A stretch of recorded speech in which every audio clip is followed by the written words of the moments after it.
उन्होंने इस पर कारी ज़रब लगाने का सोचा कि इस तरह से कोई सिलसिला बनाया जाए, ऐसा कोई सिलसिला करे कि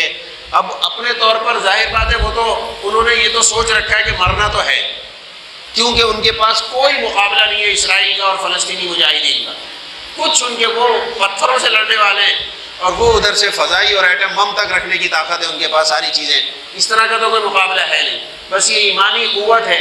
जिहादी जज्बा है, अल्लाह ताला पर तवक्कुल और भरोसा है उन लोगों का, उसकी बुनियाद पर यह काम उन्होंने शुरू किया। जिस हद तक उनके पास वसाइल थे उन्होंने उसको लेकर उस पर हमला किया,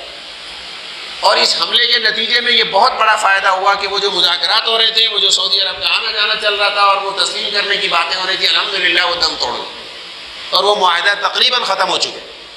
अब दोबारा कभी शुरू होगा, जब देखा जाएगा। फ़िलहाल ये वाला मामला उन्होंने रोकने के लिए एक बड़ा कदम भी उठाया। ये भी मैंने अर्ज़ किया शुरू में, अल्लाह ही बेहतर जानते हैं कि क्या